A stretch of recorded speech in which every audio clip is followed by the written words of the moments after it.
అలాగే మొన్న జరిగిన ఎన్నికల్లో కాంగ్రెస్ పార్టీ చాలా సంబరాలు చేసుకున్నది కదా, ఎట్లా చూస్తారు? ఏం సంబరాలు చేస్తారు ఇప్పుడు? అట్లా అంటే కేసీఆర్ సాబ్ 10 ఏళ్ళు ఉన్నప్పుడు మన ఎంపీటీసీలు కావచ్చు, సర్పంచులు కావచ్చు, మన జిల్లా పరిషత్ చైర్మన్లు కావచ్చు, కార్పొరేషన్లు కావచ్చు, ఈ మున్సిపల్ ఎలక్షన్ కావచ్చు, ప్రతిదీ 2 పీరియడ్లలో 2 టర్ములలో కేసీఆర్ సీఎం ఉన్నాడు, మొత్తం గెలిచినాం కదా, క్లీన్ స్వీప్ చేసినాం కదా, 80-95. మళ్ళీ అప్పుడు మేము సంబరాలు ఇట్లా ఏం చేయలే. వీళ్ళు 50-60%కే సంబరాలు చేస్తున్నాడు. మరి అంత సంబరాలు చేసేటోడు అయితే, అంత గొప్ప పాలించడం అయితే ఈ రైతు బంధు ఎందుకు ఎగ్గొట్టిండు, రైతు బీమాలు ఎందుకు ఎగ్గొడుతున్నాడు? ఈ కళ్యాణ లక్ష్మి నువ్వు 2 సార్లు ఎగ్గొట్టి ఇప్పుడు వేస్తే ఏం లాభం? నువ్వు 2 సార్లు ఎగ్గొట్టి ఏదో కొద్దిగా మరిపించినట్టు చేసి ఏదో ఎలక్షన్ ముందు వేస్తా అంటే ఎట్లా? కేసీఆర్ సాబ్ ఎలక్షన్ ఉన్నా ఏది ఉన్నా ఖచ్చితంగా వేసుకుంటా పోయిన అన్ని.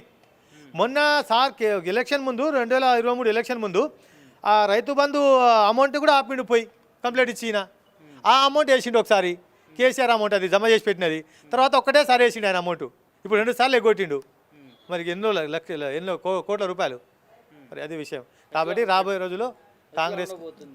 రోజుల్లో కాంగ్రెస్కు మంచి గుణపాఠం చెప్తాము ఖచ్చితంగా. జనాలు కూడా మనం చూస్తున్నాం కదా, ఎక్కడ ఏ ఊరు తిరిగినా చేసేప్పుడు ఏంటంటే ఇప్పుడు ఈ ఎలక్షన్లో కొంత మెజార్టీ ఎందువల్ల వాళ్ళు జనాలు అటు వేసింటారంటే, ఇప్పుడు ఇంకా 2.5 సంవత్సరాలు ఇంకా టీఆర్ఎస్ ప్రభుత్వం వచ్చే పరిస్థితి లేదు కాబట్టి, కేసీఆర్ సాబ్ సీఎం అయ్యే పరిస్థితి లేదు కాబట్టి, ఇంకా 2.5 సంవత్సరాలు వాళ్ళే ఉంటారు కాబట్టి కొద్దిగా గొప్ప ఊళ్ళలో పల్లెల్లో అక్కడ కొద్దిగా డెవలప్ చేసుకుందామని చెప్పేసి కొద్దిగా మొగ్గు చూపినట్టు ఉంది.